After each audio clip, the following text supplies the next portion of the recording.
Dr. Mark Morvant, the interim dean of University College and the senior vice provost here at the University of Oklahoma, and I would like to welcome all of you to this, I believe, OU 2023.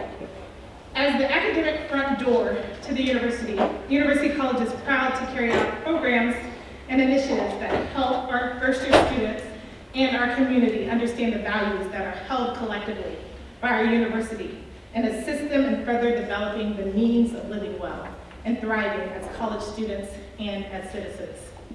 This, I believe, OU was created in partnership with OU's Institute for the Study of Human Flourishing, and we are delighted to be able to continue hosting this impactful event.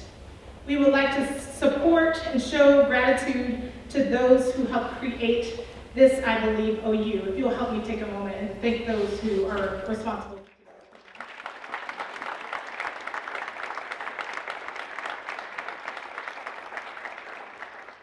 Wow, that was great for pre-program applause. Thank you so much. This is really great. So this, I believe, again, is here to help our community further explore human flourishing.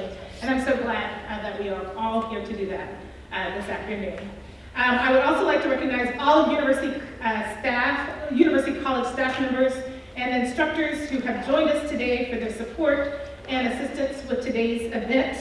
Specifically, I want to thank our first year learning and engagement staff, team members who organized this program and who have helped to make this an outstanding learning experience for the entire OU community. And thank you to Zach Stevens, who will be our host this afternoon. We also want to offer our thanks this afternoon to our speakers as they shared their personal essays this afternoon. I invite you to consider perspectives and be inspired to grow in your understanding of your unique perspectives and the experiences that have shaped them. Welcome to this, I believe, OU.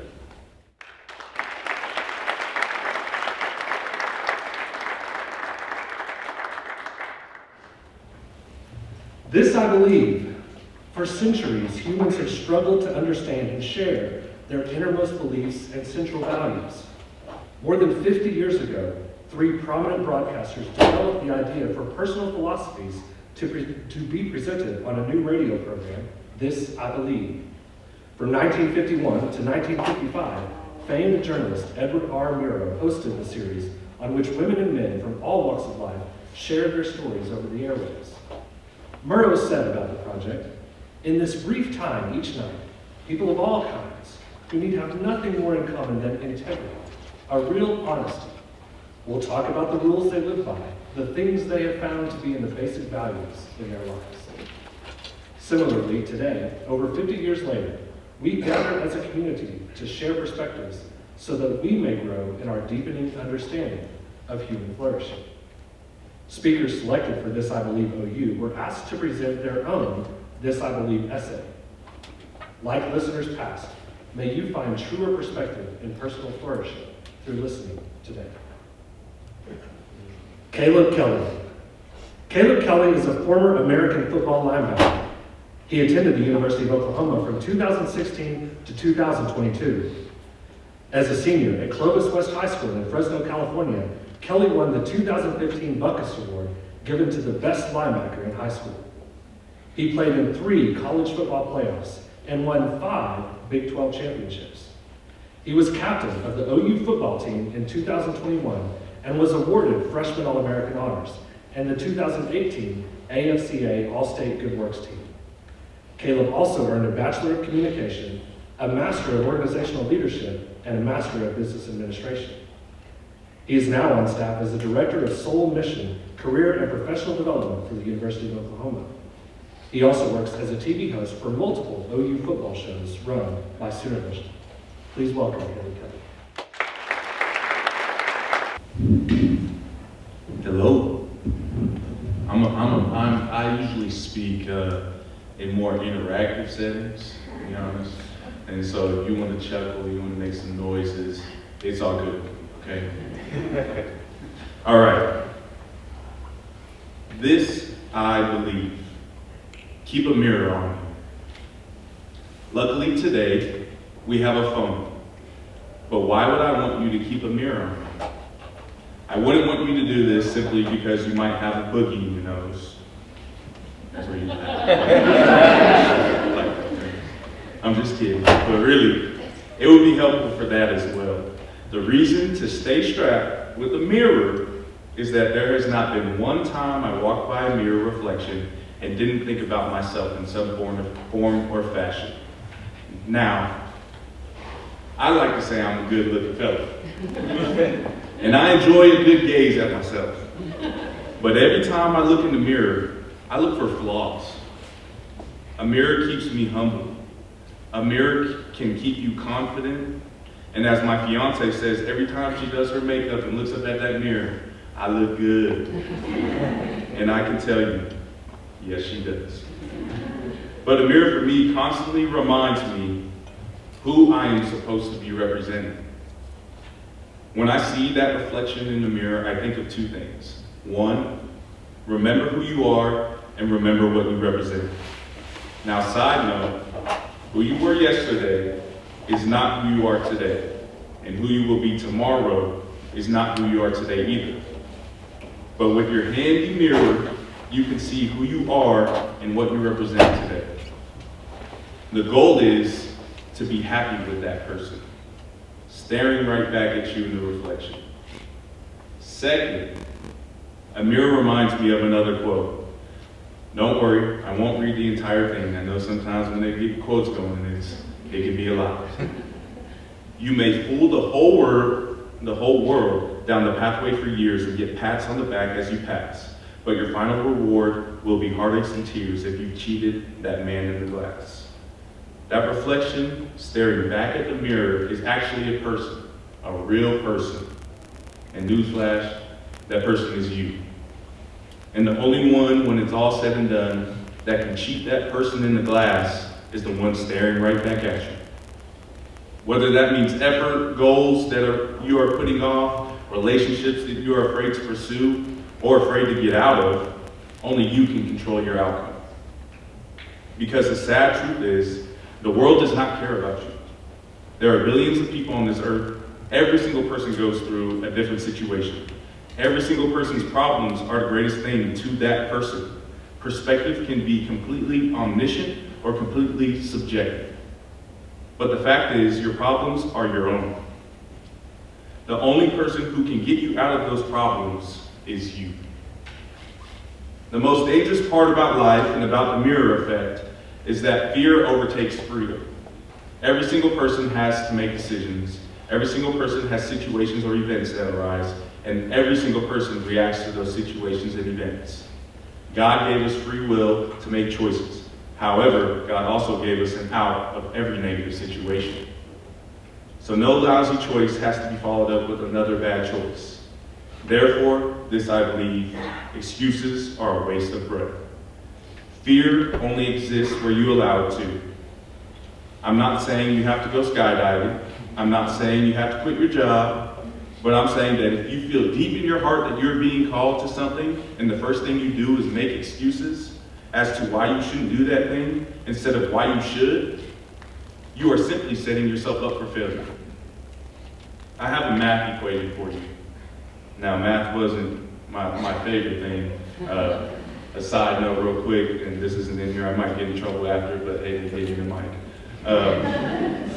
When I went through communication, you take communication statistics, and then I went to my MBA, get my MBA, and I'm in there going through data analytics, and I'm like, the last time I took a math class was freshman year, and it's been 5. You need some equations. So if you're writing down, write this. Little e plus big R divided by x equals O. A little event plus a response divided by the amount of excuses you give to not complete that task equals your outcome. So when you have a problem arise, that is an event. If you think about it, each event only lasts a few seconds, minutes, hours of your day. And you can either choose to respond positively or negatively to that event. With a broad perspective that frees you from fear and allows you to see the bigger picture, the truth becomes clear that the event is small compared to the time in your life and the amount of time in the day. With that broad view, the correct response becomes easier to find. and the desired outcome becomes easier to obtain. Now, how does this equation relate to that handy-dandy mirror? This equation requires a mirror because you have to be one of the most self-aware human beings to have somebody critiquing you, creating an event, and not be fazed by it. For example, in football, this happened to me every single day. Coaches screamed in my face, coaches screamed at each other, coaches corrected me on the most minor details. In short term, that little event, aka screaming, on that specific play had the potential to give me a response that could ruin the rest of the day. The rest of the day could be lost if I shouted back or felt defeated. However, that mirror mentality allowed me to see I was simply being coached, and therefore I was being helped. So instead of wallowing in self-pity, I would find the coaching points within the screams, accepting my subordinate role, because eventually I would be the one on the field making the plays. At the same time, my coach was up in the box where nobody could hear his screams anyways. That is the desired outcome. Not the screams, but playing time and making plays in the game. Even though that was nice to have that coach up there screaming where nobody could hear him. How you get that outcome, though, is up to you.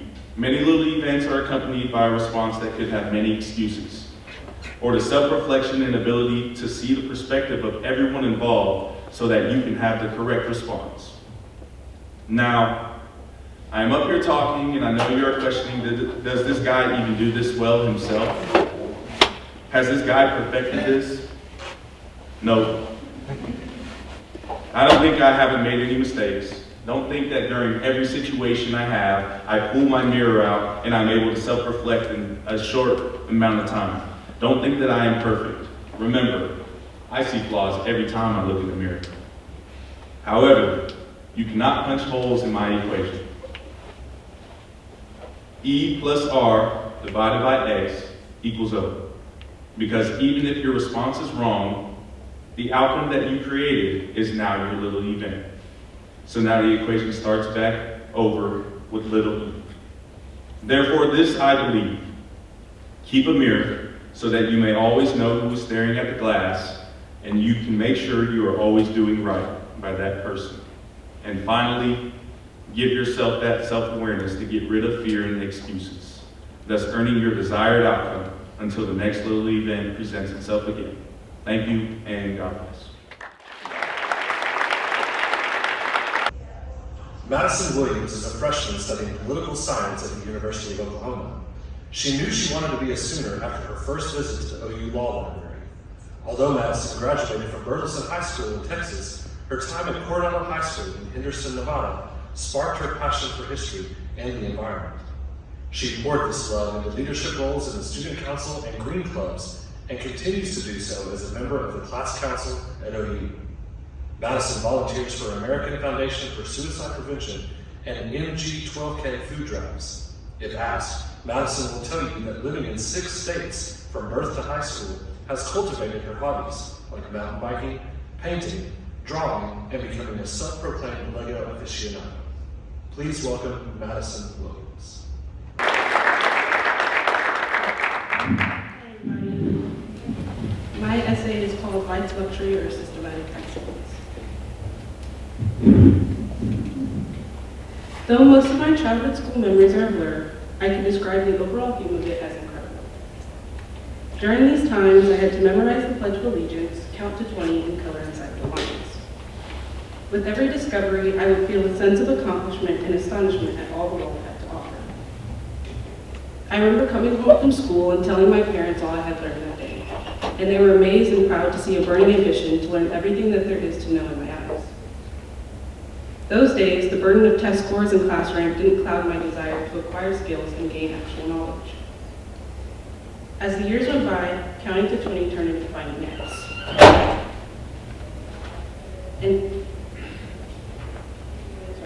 As the years went by, counting to 20 turned into finding X, and coloring inside the lines turned into Emily format. What I have discovered now is that as students, we often blame the complexity of the content for the stress and lack of motivation most of us face today. But we fail to realize that learning to count to 20 at a young age was just as difficult as learning to state all the chemical elements of the periodic table from memory in middle school. We as students need to realize that the factor of change as we begin to further our studies is not only the heaviness of the content, but the emphasis on grades and scores. Before starting my first year of high school, a teacher told me, knowledge is the only thing a person can't take away from you. Since then, that statement has always stayed with me. Not only did it put things into perspective, it also created a drive in me to want to learn. Unfortunately, I fell subject to the realities of America's school system. Throughout high school and continuing college today, I have maintained a 4.0, but to what cost? If I were to ask myself today what I learned in middle school, I could hardly give you any contextual subjects. I started to fall into a pattern. Go to school, learn something that I didn't care about, and get scores on it. Then I would go home and study all night trying to get a higher score. I stressed myself out to the point of panic attacks and becoming mentally unhealthy over getting an A. I now recognize that today, students as myself obsess over getting an A, which blinds us to why we are in school. The desire to acquire 100 on an assignment undermines our ability to learn something that should stay with us for years. Thinking about what my teacher told me years ago, I realized that I had focused on the wrong things, and I had let academic validation take over and keep me from discovering and engaging with the world around me. I've always enjoyed learning about new topics and how my brain accepts different concepts, but throughout the years, I have yet to be able to go back and remember the things I learned in school. Like most students, I was too busy studying to take a test rather than gaining an understanding of something new. I still believe that knowledge is one thing a person cannot take from you, but unfortunately, a point system can. The idea that school has lost its purpose as a result of the emphasis on achieving high exam scores. The idea of school has lost its purpose as a result of the emphasis on achieving high exam scores and ranking among the top students in order to advance in your profession. The notion that one is genuinely educated based on the results of a 50 assessment question, a 50 question assessment is shady. We see more cheating and shortcuts today because people would instead take the easy way out to get the score they need rather than read about subjects they previously did not know. After years of school, when people say education is important, to most it sounds repetitive. And to a high school student, it's just another excuse to explain why some random math test will matter in the real world. I do believe that learning new things is significant. I also believe there is more than one way to learn. I have learned that education isn't just a classroom with textbooks and a point system that allows people to tell you what your worth is. Education is experiences and knowledge acquisition. It is storytelling and communication. To be adequately educated is to discover values and skills that will not only help you in life, but were gained through interactions and mistakes. I believe that there is an importance in not only losing sight of why we volunteer to learn. I am still the little girl inside with a burning ambition to learn as much as I can. I will never let a person or a system take that away from me because I believe knowledge is one of many life's luxuries and not the result of systematic excellence.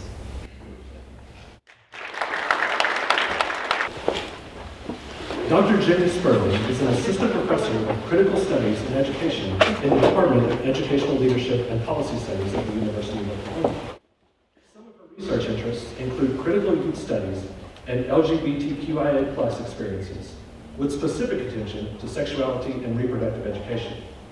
Prior to joining the faculty at the University of Oklahoma, Jenny completed her PhD in education at the University of California, Santa Barbara, and her MA in education from the University of California, Berkeley. Please welcome Dr. Jenny Sperling. Hey, everybody. Hey, just say hey back. The title is The Limitless Possibilities of Queer Friendships. I believe in the limitless possibilities of queer friendships. As a double Pisces in both my moon and my sun signs, and the Gemini ascending or rising for my zodiac interested people here today, or if you're not, just pretend, talking about wanting to make sense of and being aligned with all things related to my feelings, and then really the feelings of others flows through me like water. Water in its seemingly most powerful times, raging uncertainty or fear-filled rapture, and water in its still powerful, yet maybe a little bit more approachable times. Gentle, comforting sways, effortless, meditative ripples. Water as weightless, water as changing, water like feelings, sacred and special, a liminal space of intentionality, but also of uncontrollable unknowns.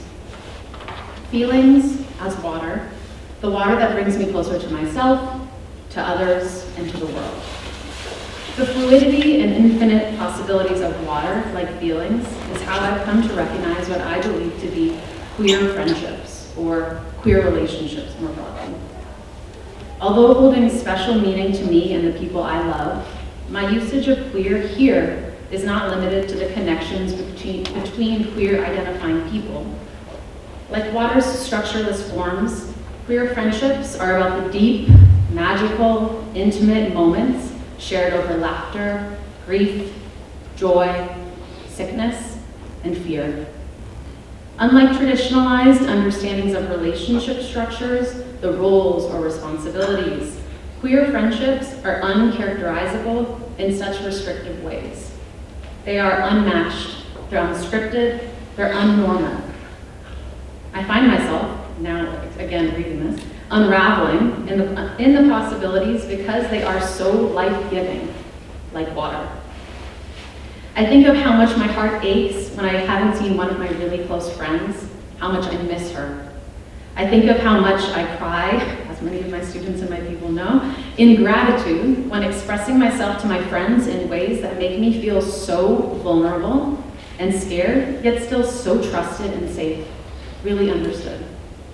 I think how hard I laugh, jaw stretched, cackling, my hand reaching to grab the arm of anybody close by before falling from my chair, but only to realize that that same hand of somebody else is reaching for my arm too. Honestly, I find great difficulty separating myself from the emotions and feelings in friendships, in relationships, while connecting. Myself queer, and so many of my friends, the majority of my friendships are just that. They're queer, and they're the best. I share beds and couches, nuzzle up and cuddle close to friends in non-romantic and sexual ways. I want to be held when I'm crying, which I do a lot, and not by those that think that it's what's expected in sadness, but by those I know and trust who can feel the sadness through me, and who deeply want to make my sadness go away, because queer friendships are fueled by healing strength and shared power. A couple of years ago, I was on the phone with my mom talking about the world, state-sanctioned violence, greed, hatred. She heard my voice get choppy as I remember taking long pauses to swallow. Something I found helps tame that ever-so-known throat lump that develops before the tear ducts turn diluvial. She said, "Jenny, you have to stop carrying the world's emotions." Well-intentioned and, with motherly worry, I still disagreed. I carry them because so many before me have carried them too. Battled with them, laughed and smiled with them. So many before me have laid the foundations for queer relationships and friendships to exist and to grow. Marsha P. Johnson and Sylvia Rivera, Toni Morrison and Angela Davis, Audre Lorde and Pat Parker, Gloria Anzalua, Barbara Smith, the Combahee River Collective, June Jordan, Bell Hooks, the list goes on. Queer friendships have transformed our present-day worlds. Queer friendships and connections allow us to stay dreaming, remind us to be creative, and imagine intimacies yet to be explored, felt, and inspired by. Believing in queer friendships means believing in queer families and queer allyship, those unfit for heteronormative meanings or traditionalized standards. Today, and especially during Queer Love Week, we must celebrate queer connections, intimate friendships, and close bonds, those rooted in collective strength, care, comfort, and confidence. I'm in love with my friends. This I believe.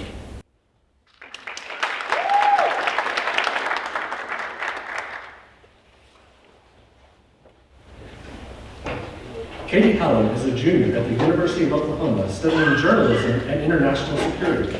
Originally from Tahlequah, Oklahoma, she grew up on the Cherokee Nation Reservation prior to attending OU. Currently, Katie works for NPR's affiliate, KGOU. She's also involved in various campus organizations such as CAC Speaker Bureau, Crimson Fund, the Native American Journalists Association, and the American Indian Student Association. She spends her time between these and doing what she loves most, writing. She currently has multiple pieces published in anthologies and hopes to one day publish a full book.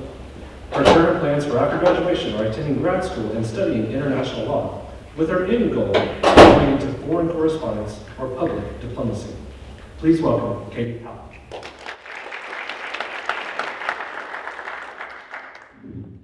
Move this down, 'cause I'm only 5'3". It's a little hard for our short people. All right, thank you everyone for showing. I believe that I can see the silver lining or the humor in almost anything. In fact, my life most of the time feels like a comedy. For example, freshman year, I bought a hamster off of this boy for $10 off of the OU buy and sell group chat. I'm sure you guys know about that. Because the hamster had murdered his brother in a fit of rage, and his girlfriend had cried as a result. And I still have that hamster. So, another example is last year I adopted a cat from the Alpha Sigma fraternity house, and when I went to pick her up and ask for her name, without hesitation, they responded. Actually, I'm not going to tell you what they responded because it's a family-friendly event, but you can use your imagination. Another funny example is in the year prior to that, I was actually told by my doctor that I was terminally ill. Yeah, that one's not as funny. I'm still working on the delivery of that one, but I'll explain. In September 2021, I had a near-death experience.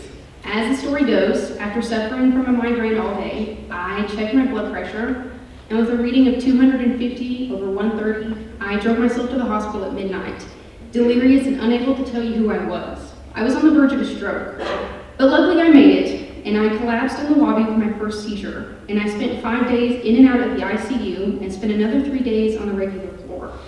It was then that I was told that I had gone into full kidney failure. I'd had kidney disease since turning 18, but I'd been told I'd be okay, and that it was unlikely it would ever progress. In fact, I'd gone an entire year perfectly fine, but suddenly I was here, at the end, months away from turning 20.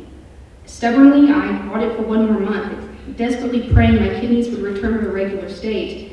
And after almost dying 1 more time and being hospitalized in the ICU yet again, an ultimatum was given to me. And I remember it so clearly.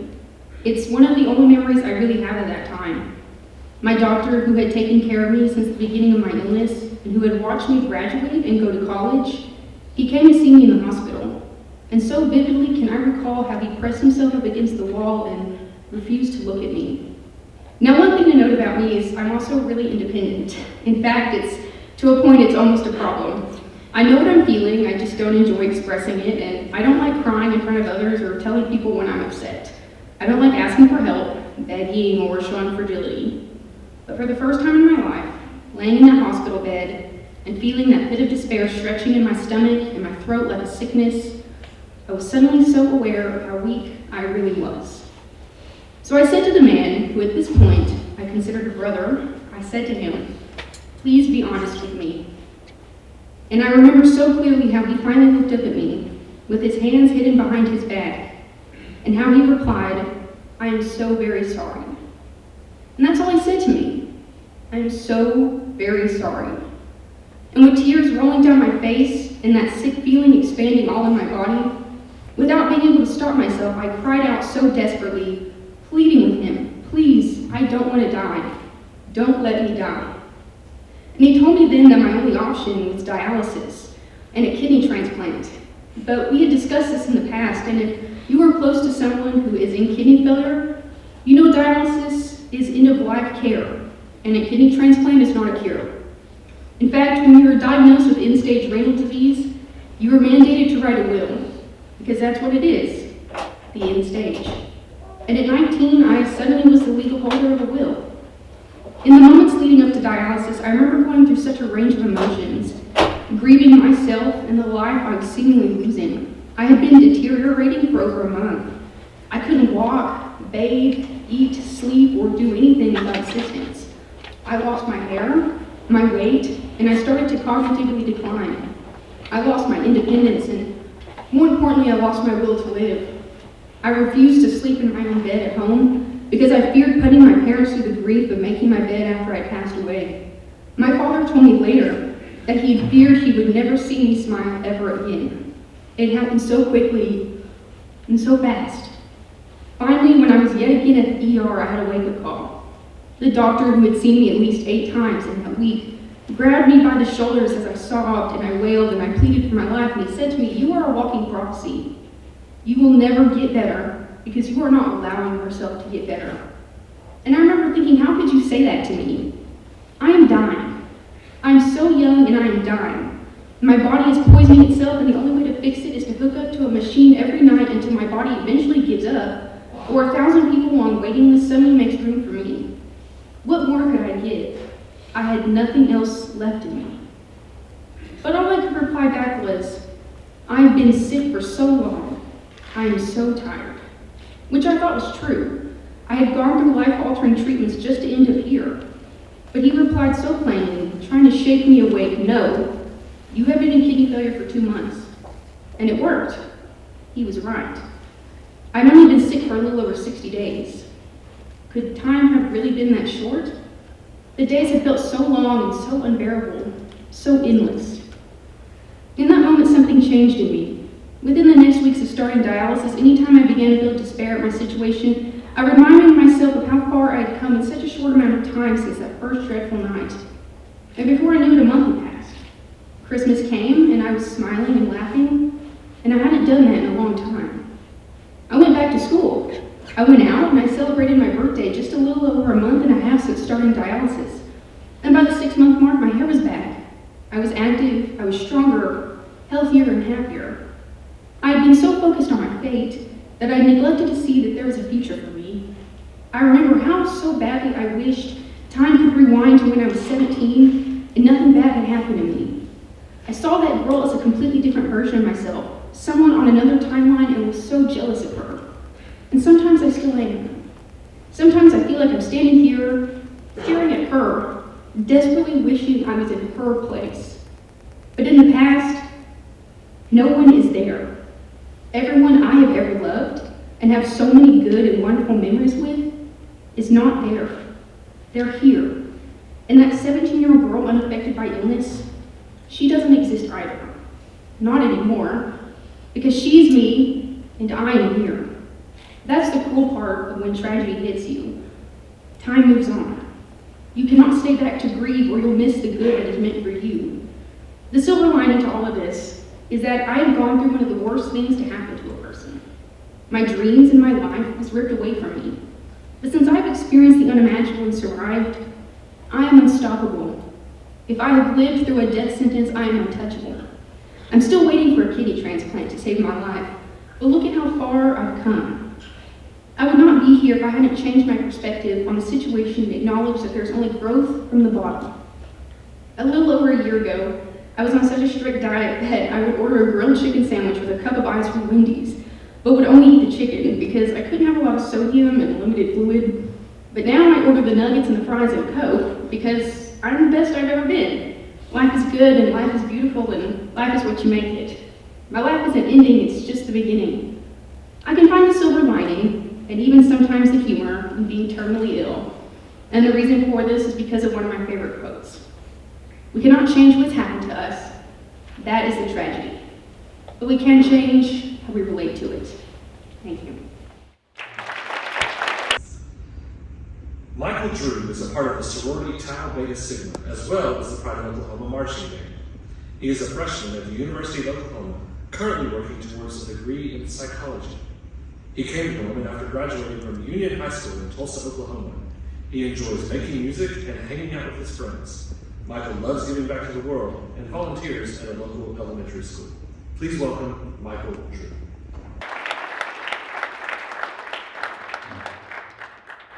Hey guys, I don't really wear contacts often, so I'm partially blind in my right eye right now, so please be patient. Growing up, I was raised in a Christian home. We went to church every Sunday and Bible study on Wednesdays and Saturdays. I was in the church choir and the praise team, taught Sunday school, and every year we put on a Christmas play. The funny thing is though, I hated going to church, solely because of how long it was. I loved learning about the Bible and the different stories in it. I even memorized every single one, most of which I still know. I went to church every Sunday from when I was born until I turned 17. Now, the church I went to never talked about the LGBTQ community, but my parents did. They never said anything outright homophobic. However, they made subtle jabs at gay people. Things like, being gay is wrong. God doesn't like gay people. Look at that gay man over there. Okay, maybe they were a little homophobic. But that's how a lot of people feel. And all those beliefs were forced onto me at a very young age. I always thought I was an ally of the LGBTQ community. I would say, I'm not gay, but I think gay people should get the same love and respect straight people do. Anytime someone I knew came out as queer, I would support them. Between the 8th and 10th grade, I would have thoughts in my head. Could I be gay? No. There's crazy. There's no way I could be gay. I'm 100% straight, like my parents raised me.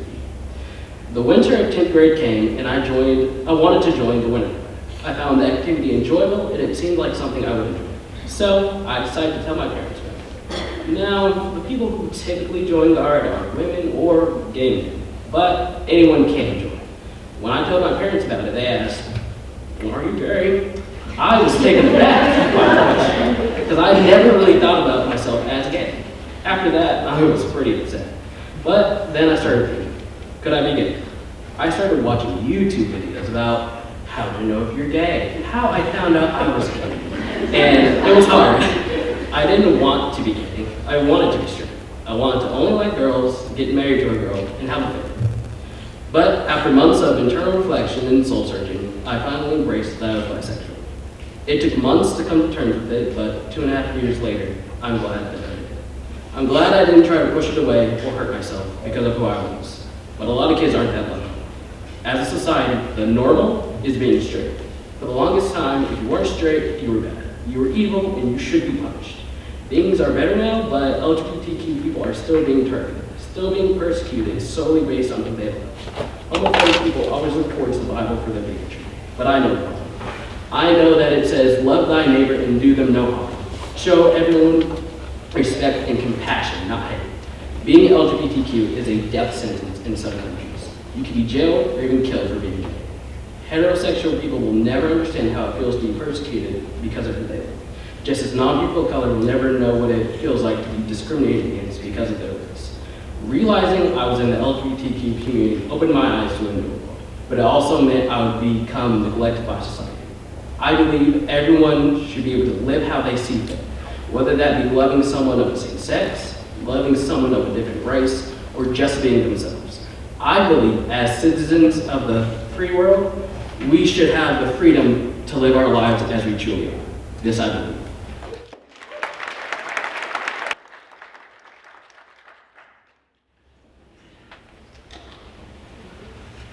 Mike Beckett is co-founder and chief executive officer of Simple Modern, a leading producer of premium drinkware and lifestyle products.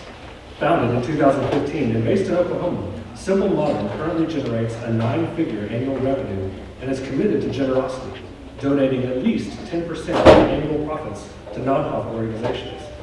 Under Mike's leadership, the company has grown into a category leader for Amazon, Target, and Sam's Club. In addition, Simple Modern launched in Walmart stores nationwide in 2022. Prior to founding Simple Modern, Mike spent over a decade with the worldwide Christian ministry Crude. Equipped with a deep understanding of the nonprofit sector, Mike transitioned into the business world and helped found and operate several e-commerce businesses, which cumulatively generated more than $1 billion in revenue. Mike graduated with a degree from the University of Oklahoma Price College of Business, where he currently serves as the Senior Entrepreneur in Residence. Please welcome Mike Beckett.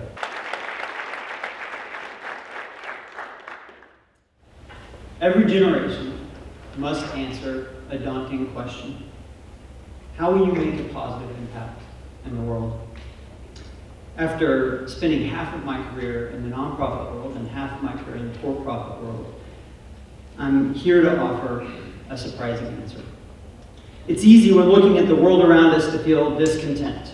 We see a multitude of problems, like inequality, poverty, and corruption. We worry about the future of the environment.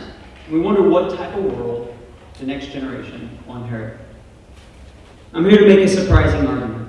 I believe that capitalism and the pursuit of profit serves a redemptive purpose. When stewarded well, profit is actually one of the single greatest ways that we can improve the world in which we live In fact, I believe in the impact of conscientious capitalism so deeply that I've spent the past 8 years of my life working to build a for-profit company that stewards profit with generosity and purpose.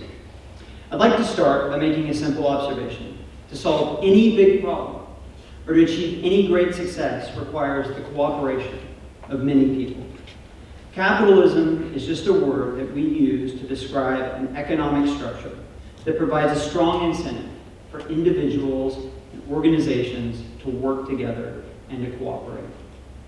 Though buyers and sellers have their own individual interests and desired outcomes, neither can accomplish their goals without the cooperation of the other.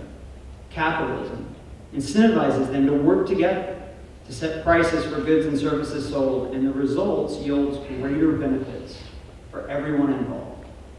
When we have an incentive to work together, something amazing happens. Our individual efforts are multiplied. And suddenly we have much more than before. This is just another way to describe profit. Sometimes we view profit as an immoral pursuit or selfish desire. However, the reality is that profit can be stewarded purposefully. And in doing so, profit can enlarge the future for everyone.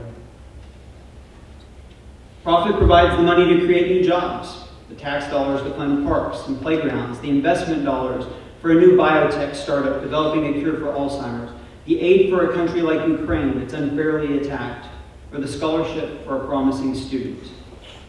This is what I'm referring to when I say conscientious capitalism. We want a world that encourages profit-seeking because it is a world that promotes working together and cooperation. When we work together, everyone wins. Although it may seem like the world is getting worse, this is an illusion. Our access to information makes us much more aware of everything going on in the world. And it doesn't take long to realize that the world has actually been getting better every single year.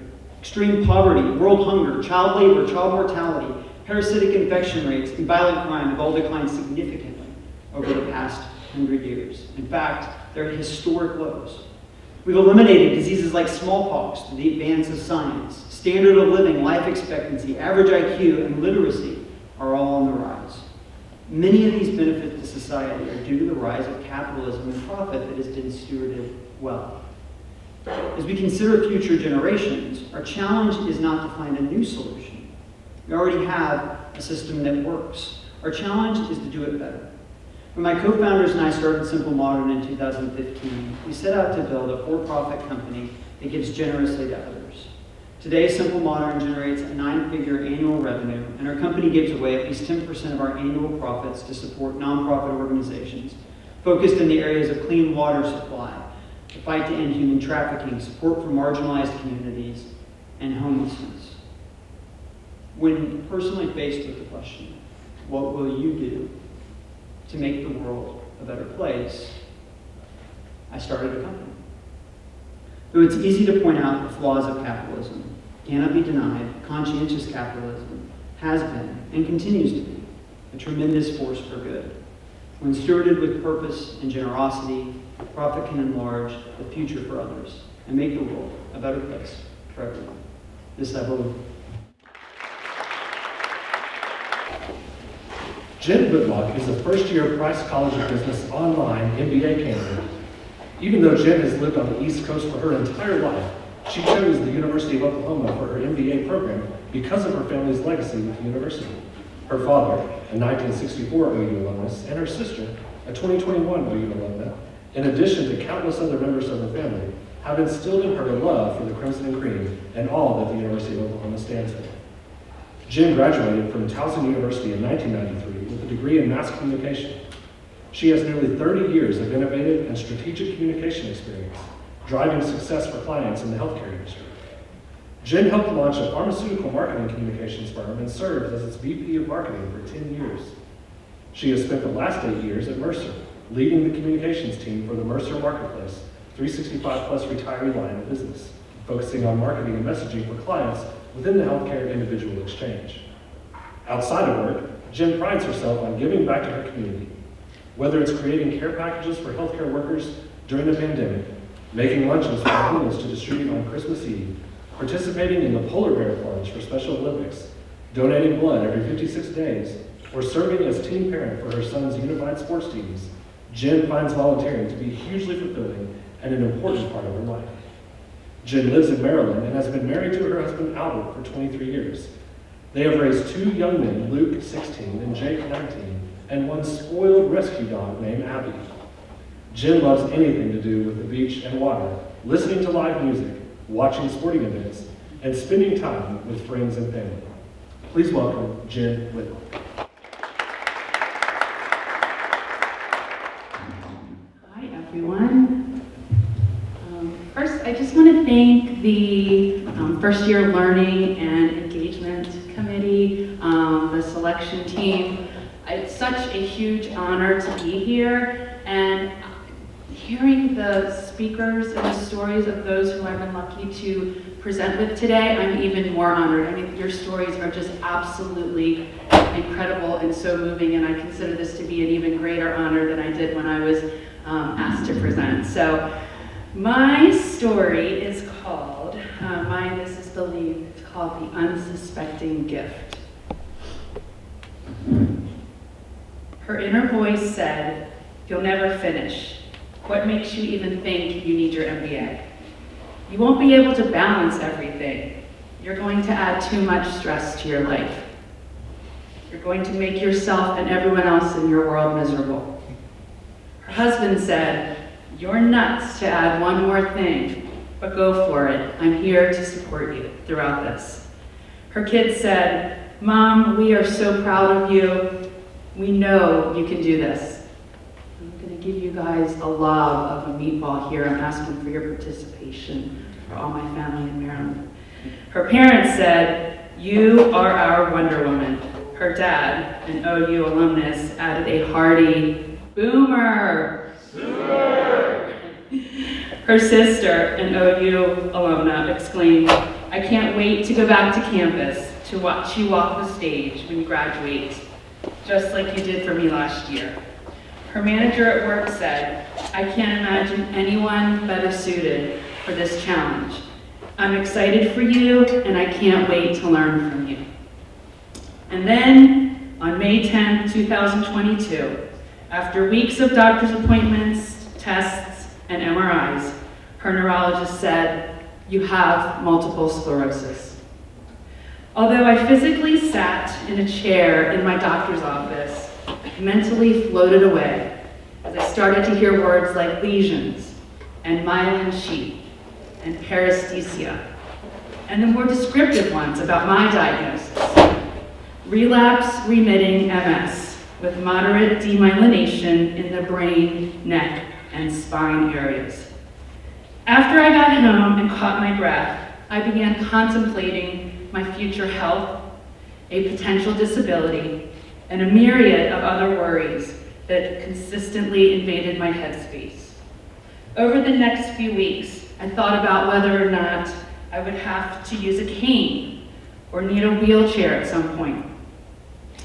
I cried when I thought about perhaps not being able to dance with my boys at their weddings. And I imagined what life would be like for my husband if he had to be my full-time caretaker earlier than we ever imagined. Perhaps the hardest part was when I had to share the news with my parents. I knew I'd have to downplay the diagnosis and somehow find something funny or lighthearted to keep them from breaking down. So I told them that things could be far worse than this diagnosis. I could have been living in some alternate universe where I was a Texas fan. I scheduled my initial infusion to combat the progression of my disease and trusted my neurologist, who encouraged me to keep living my life by staying active, eating well, and stretching my brain. I knew he was right, and I knew that there was no better way to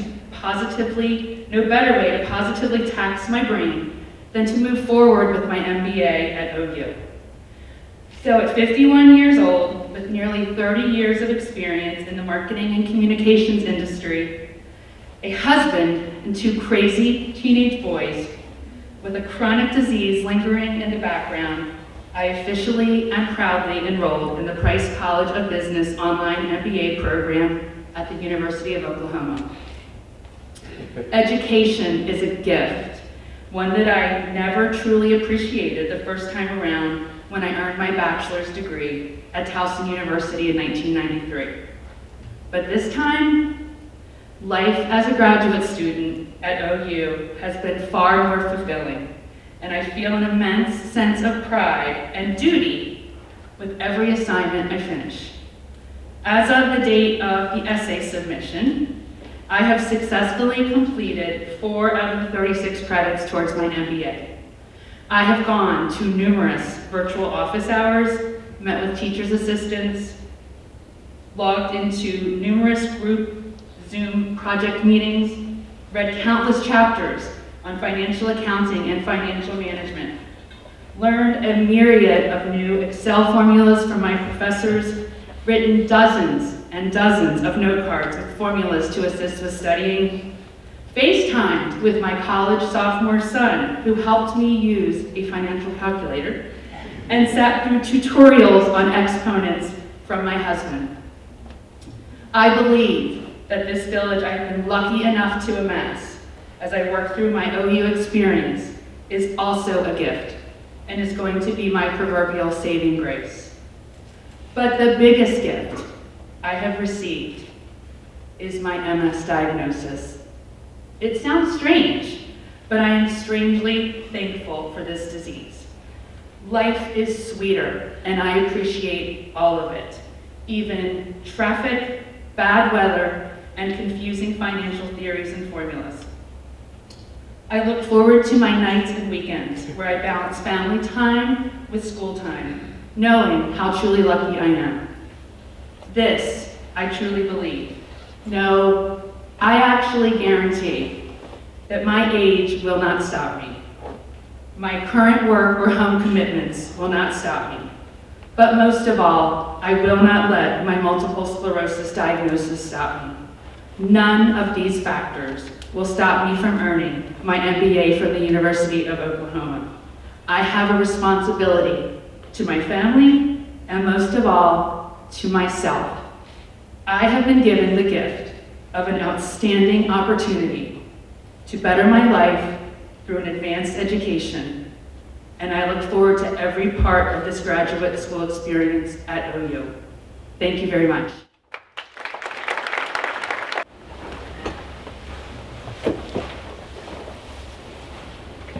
Dr. John Banas is an associate professor in the Department of Communication. Professor Banas received his BA from Michigan State University, where he fell in love with the study of human communication and decided to become a professor.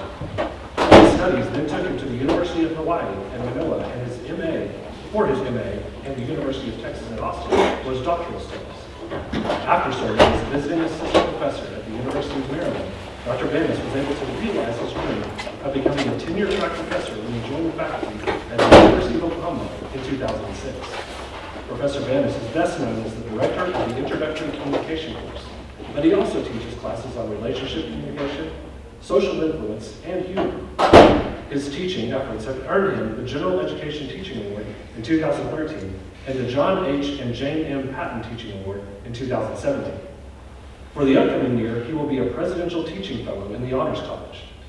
When not teaching or conducting research, he is most likely home with his wife Elena, also an Associate Professor of Communication at OU, and 2 girls, Maria, 12 years old, and Natalia, 8. Please welcome Dr. John Banas.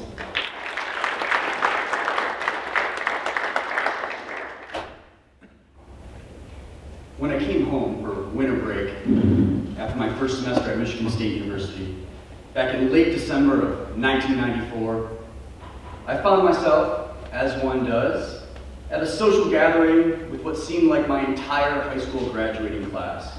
I found myself standing in a circle with my peers, and the issue of grade point averages came up.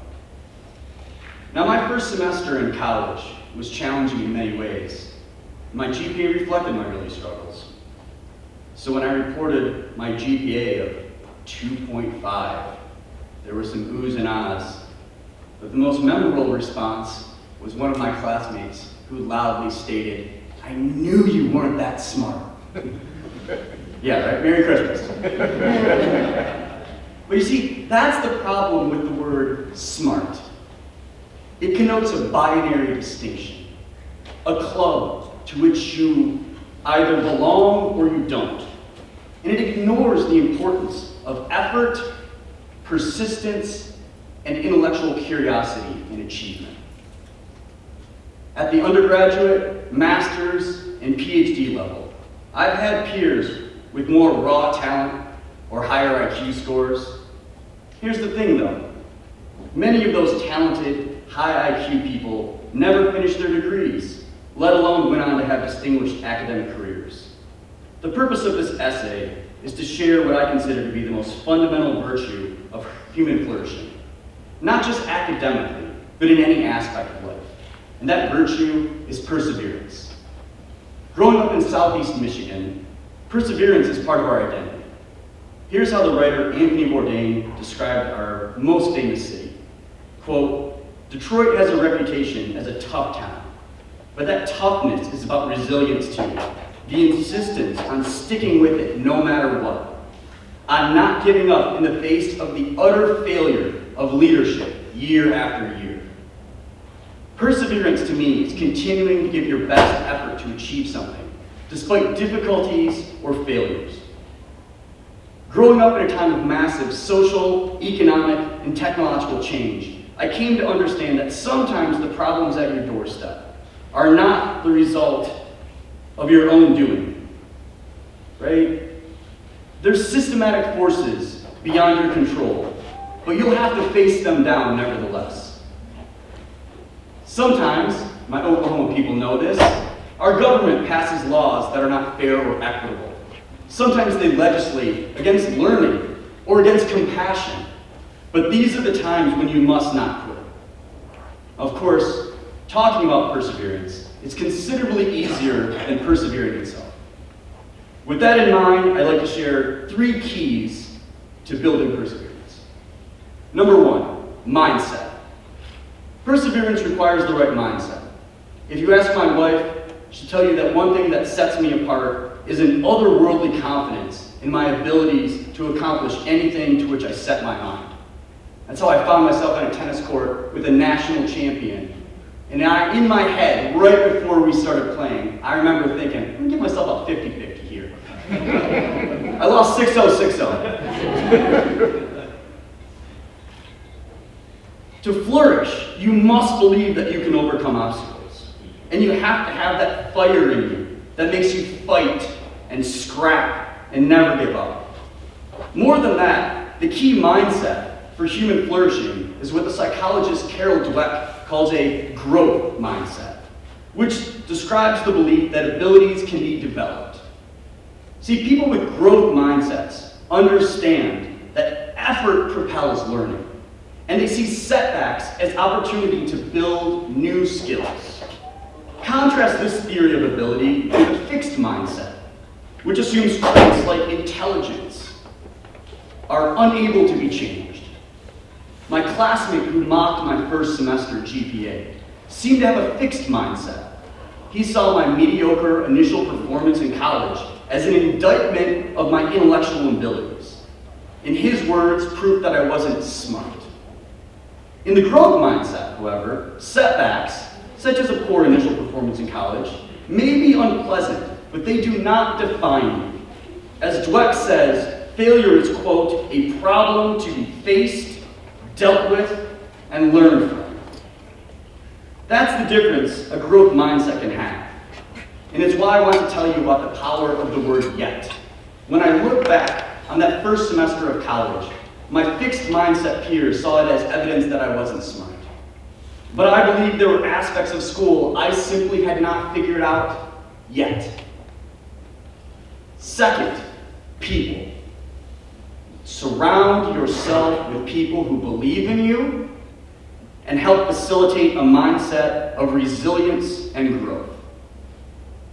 You want to be around people who lift you up and bring out your best. Whatever happened to my classmate who took glee in my first semester GPA? I don't know, because I cut people like that out of my life. And I encourage you to do the same. There's a concept from perception research known as the looking glass self. And it's the tendency to see yourselves how others around you see you. Don't allow the negativity of others to become the reality you live. The people in your life are important because you can't do everything in this world on your own. You'll need help from people in the form of knowledge, skills, social support, and other resources. Our relationships sustain us and give our lives meaning. Universities and college towns like Norman have done so much for me, but more than anything else, they have given me the opportunity to make friends with some of the most wonderful people on earth, some of which are in this room right now. Love and friendship will give you the strength to persevere. Lastly, humor. Although it may seem surprising, humor can be a powerful aid to perseverance.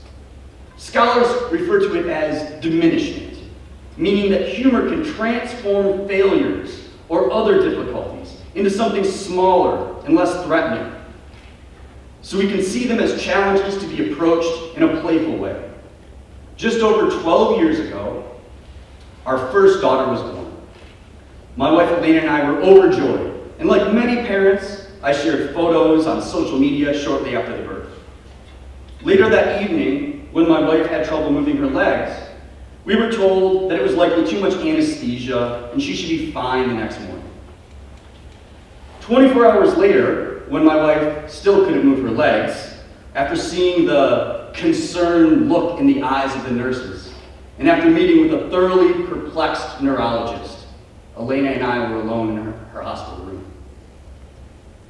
She checked Facebook on her phone and read my post aloud. Maria Banas was born at 9:35 p.m. Mama and baby are happy and healthy. We sat in silence listening to those words for a few moments, when Elena turned to me and said, "You really jumped the gun on that post, Banas." You know, it was the first time we had joked about the situation. But it was also the moment I knew we would be okay. And she is okay. She's here today. You can watch her walk later. In conclusion, I believe perseverance is a virtue that is essential for human flourishing. With a growth mindset, surrounding yourself with supportive and kind people, and seeing the lighter side of even the most challenging circumstances, you'll overcome obstacles and thrive. This I believe. Hello, my name is Lori Stevens, and I have the honor of directing our first year Learning and Engagement office in University College. We are so proud to host This I Believe. We truly believe in the learning opportunity presented when we can come together as a community and share one another's stories. In fact, there's a quote from Michelle Obama's book, Becoming, that we use to guide our work with this event. There is power in allowing yourself to be known and heard, in owning your unique story, in using your authentic voice. And there is grace in being willing to know and hear others. I want to thank all of our speakers for sharing their unique stories with us today.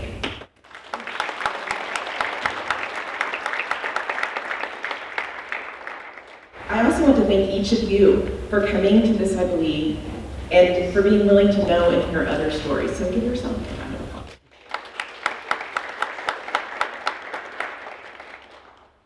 Before we adjourn to the reception, please turn your attention to the screen and use your device to scan the QR code. We would love your feedback on today's event.